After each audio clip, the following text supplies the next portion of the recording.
Gorakhpur FSL lab की आज के इस शुभारंभ कार्यक्रम में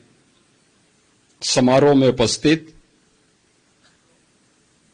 गोरखपुर के लोकप्रिय सांसद श्री रविकिशन शुक्ला जी, मान्य विधायकगण श्री फतेह बहादुर सिंह जी, महेंद्र पाल सिंह जी, श्री राम चौहान जी, विपिन सिंह जी, राजेश त्रिपाठी जी, प्रदीप शुक्ला जी, डॉक्टर बिमलेश पासवान जी, इंजीनियर श्रवण निषाद जी, प्रमुख सचिव गृह श्री संजय प्रसाद जी, प्रमुख सचिव अपर पुलिस महानिदेशक तकनीकी सेवाएं श्री नवीन अरोड़ा जी, भारतीय जनता पार्टी के जिला के अध्यक्ष श्री जनार्दन तिवारी जी, महानगर संयोजक राजेश गुप्ता जी, आज के इस कार्यक्रम में उपस्थित गोरखपुर के सभी गणमान्य नागरिक बंधुओं, उपस्थित बहनों और भाइयों, आज यह पूर्वी उत्तर प्रदेश के लोगों को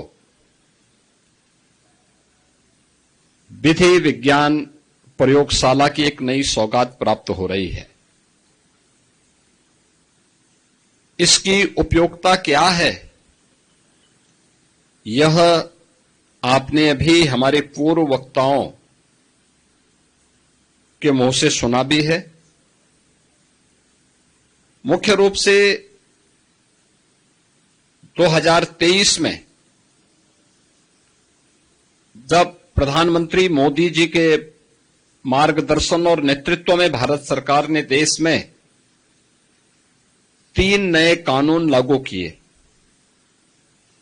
जिनकी अवधारणा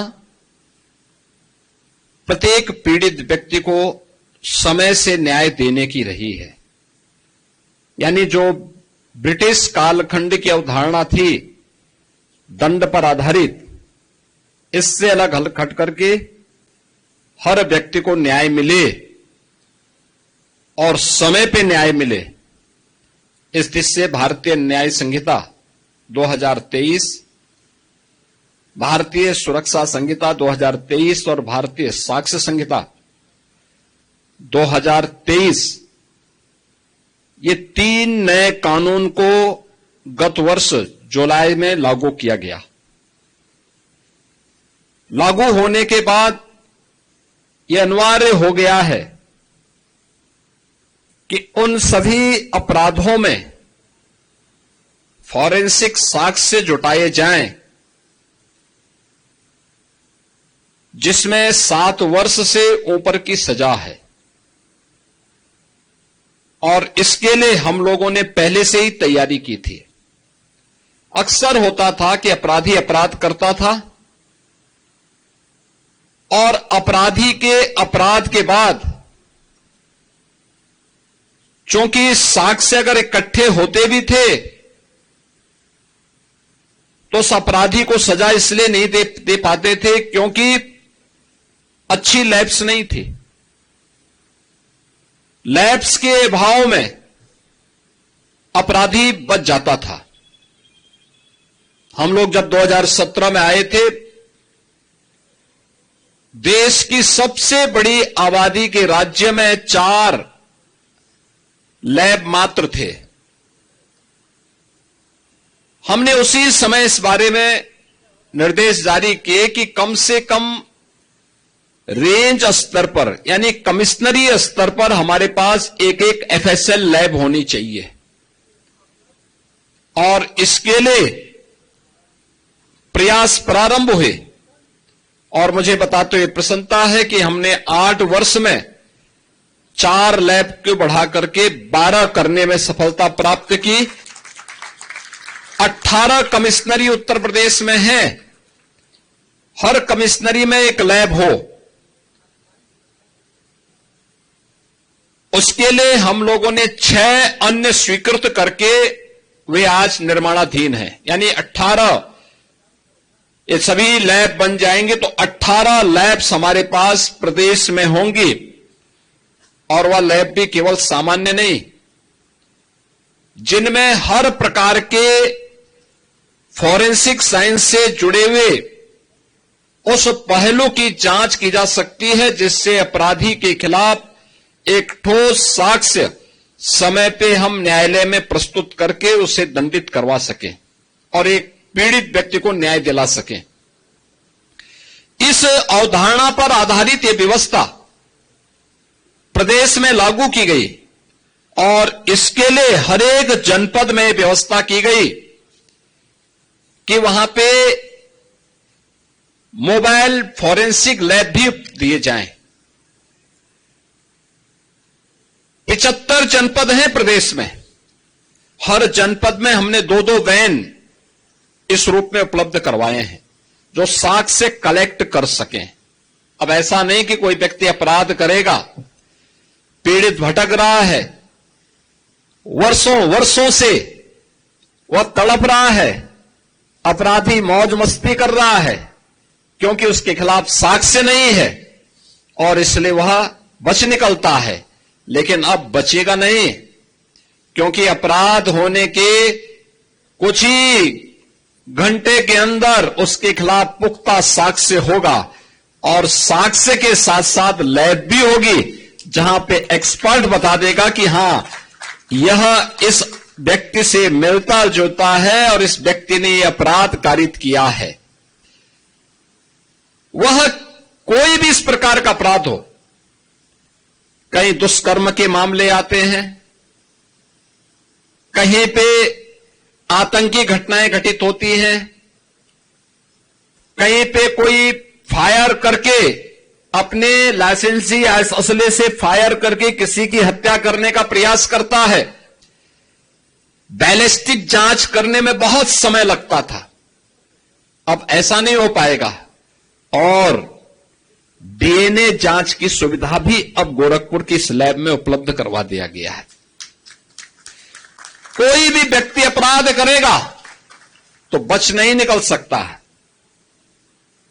और इन सबको जोड़ने के लिए उत्तर प्रदेश के युवाओं को इसके माध्यम से अधिक रोजगार प्राप्त हो सके, हम लोगों ने प्रदेश में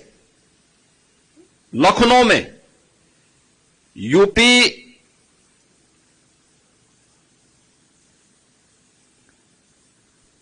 स्टेट फॉरेंसिक इंस्टीट्यूट का गठन भी किया है।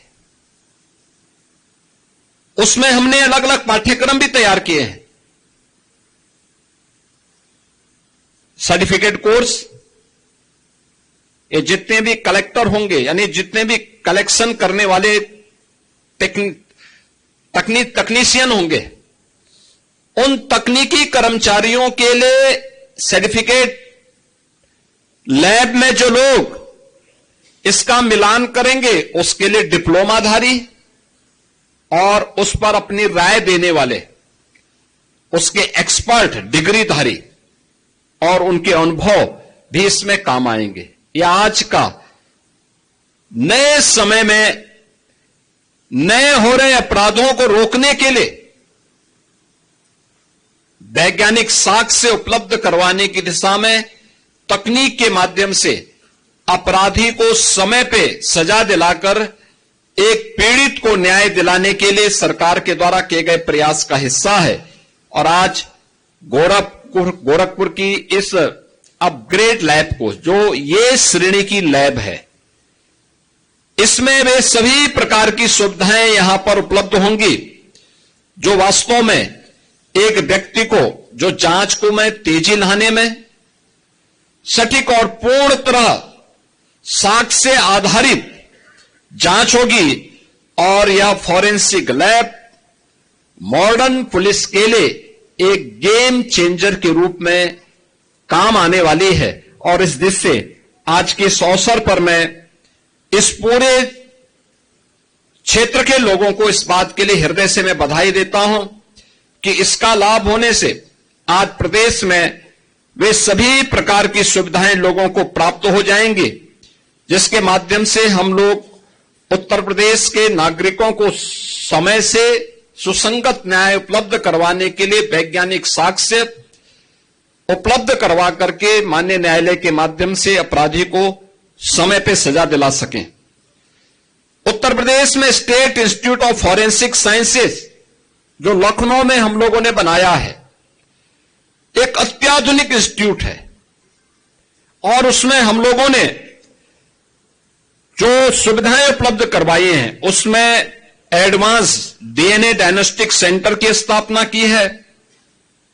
वर्ल्ड क्लास डीएनए लैब्स की स्थापना की है, AI drone and robotic labs वहां पर हम लोगों ने उपलब्ध करवाए हैं और जो नैनो ड्रोन से लेकर के 40 किलो वजनी ड्रोन को ले जाने की सामर्थ्य के लिए भी उस प्रकार के कार्यक्रम वहां पर हम लोगों के द्वारा संचालित किए गए हैं और इसे हम लोगों ने अभी हाल ही में पाठ्यक्रम उसका प्रारंभ कर दिया है। वहां पर तेजी के साथ ये सभी कार्य आगे बढ़ रहे हैं। प्रदेश सरकार का जो लक्ष्य है, हर मंडल में अत्याधुनिक एफएसएल लैब बने, एआई बेस्ड फॉरेंसिक एनालिसिस की व्यवस्था प्रदेश के अंदर उपलब्ध हो जाए,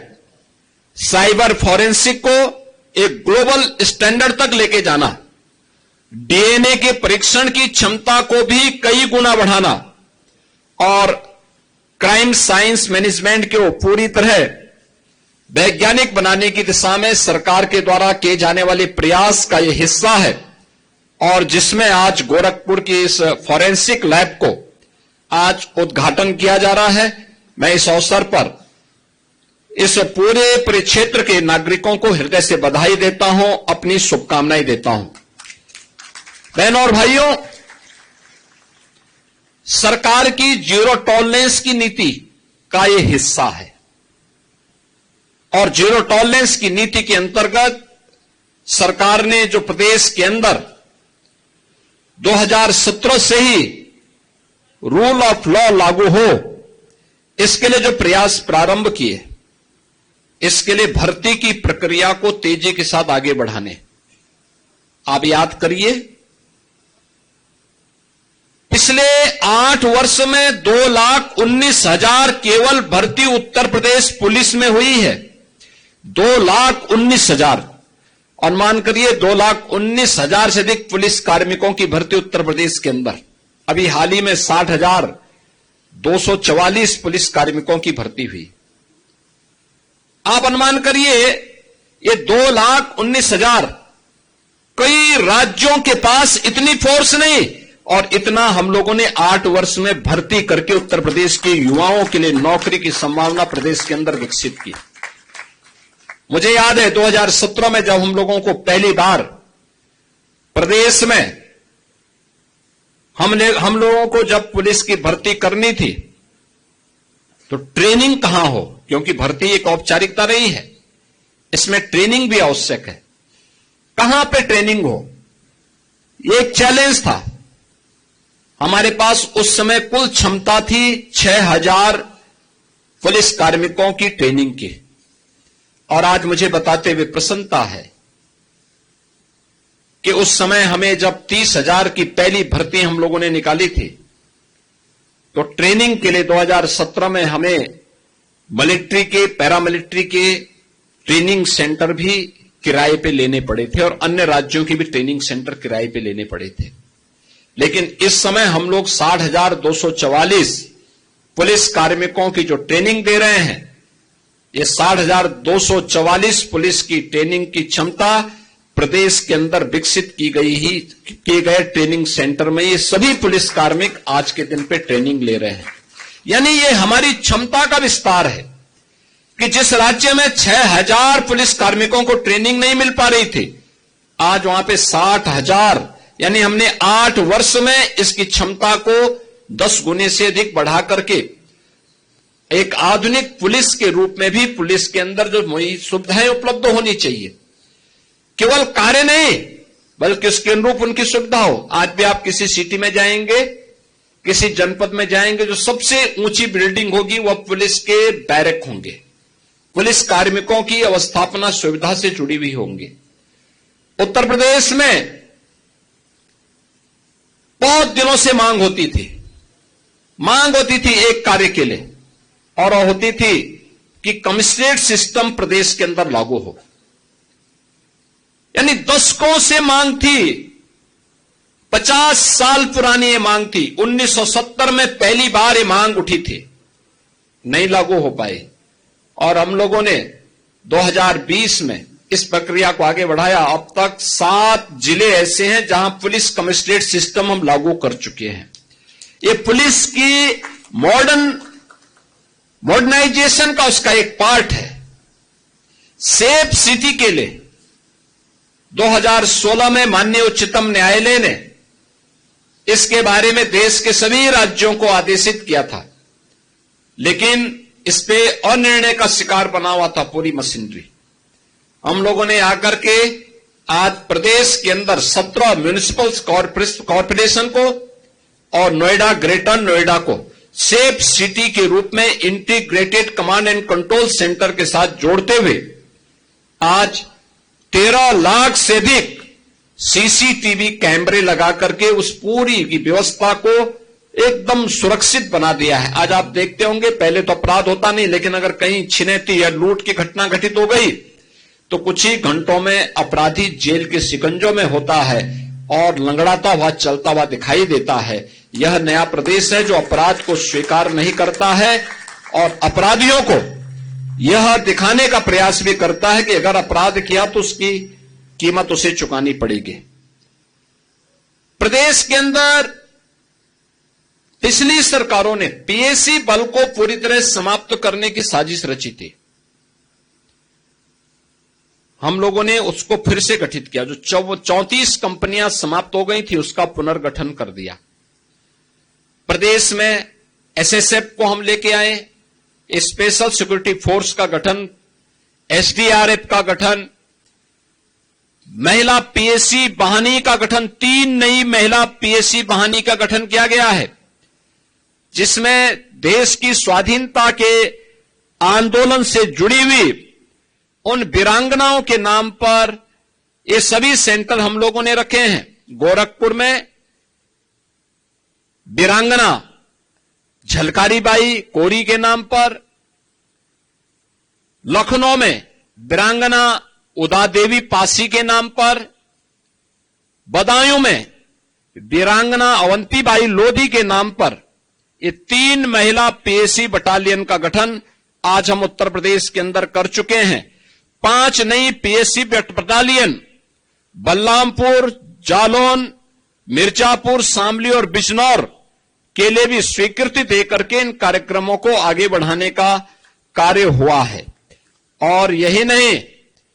प्रदेश के अंदर जिन 10 जनपदों में पुलिस लाइन नहीं थी वहां पर पुलिस लाइन का गठन करके वहां पर बुनियादी सुविधाएं, पुलिस की ट्रेनिंग के साथ साथ अत्याधुनिक सुविधाएं वहां पर लोगों को प्राप्त हो, इसके लिए भी धनराशि उपलब्ध करवाने का कार्य आज प्रदेश के अंदर हम लोगों ने उन सभी जनपदों में किया है। और मुझे बताते हुए प्रसन्नता है कि उत्तर प्रदेश में जो पहले असुरक्षा के कारण महिला श्रम बल की भागीदारी, जो वोमेन वर्कफोर्स थी प्रदेश के अंदर, जो विभिन्न क्षेत्रों में कार्य करने की उनकी स्थिति थी, वह 17 के पहले 13% से नीचे था। आज मुझे बताते हुए प्रसन्नता है कि 35% से अधिक महिलाएं आज प्रदेश के अंदर सुरक्षा का वातावरण होने के कारण कामकाजी बन चुकी हैं। काम करने के लिए, कार्य करने के लिए वे घर से बाहर जाती हैं और उनको कहीं कोई समस्या नहीं है। यूपी 112 के माध्यम से पुलिस, एम्बुलेंस, फायर सर्विसेज और साइबर हेल्पलाइन को इंटीग्रेट करने की कार्रवाई को भी प्रदेश के अंदर आगे बढ़ाया गया है, जिससे एक सामान्य नागरिक को इसके माध्यम से लाभ प्राप्त हो सके। प्रदेश सरकार के द्वारा एक पारदर्शी और जवाबदेही न्याय प्रत्येक नागरिक को सुनिश्चित हो सके, इसके लिए प्रदेश सरकार पूरी प्रतिबद्धता से कार्य कर रही है। आज यहां पर गोरखपुर की ए ग्रेड की FSL लैब का ये लोकार्पण उसी क्रम का हिस्सा है जिसमें सबको सुरक्षा और सबको सम्मान के भाव के साथ जहां सरकार की प्रतिबद्धता झलकती है, वही सरकार की जीरो टॉलरेंस की नीति अपराध और अपराधियों के प्रति इस प्रकार के लैब के माध्यम से एक नई ऊंचाई तक पहुंचती है। आज के इस अवसर पर एक बार फिर से मैं गोरखपुर परिक्षेत्र से जुड़े हुए सभी नागरिकों को इस अत्याधुनिक लैब के उपलब्ध होने पर हर व्यक्ति सरल और सुगम न्याय की अपेक्षा कर सकता है और उनकी न्याय प्राप्त करने की आकांक्षाओं को एक नया उड़ान प्राप्त होगा। इस विश्वास के साथ आप सबके प्रति मैं अपनी मंगल में शुभकामनाएं व्यक्त करते हुए यहां पर उत्तर प्रदेश तकनीकी सेवा को इन सभी कार्यक्रमों को सफलतापूर्वक आगे बढ़ाने के लिए हृदय से धन्यवाद देता हूं। जय हिंद।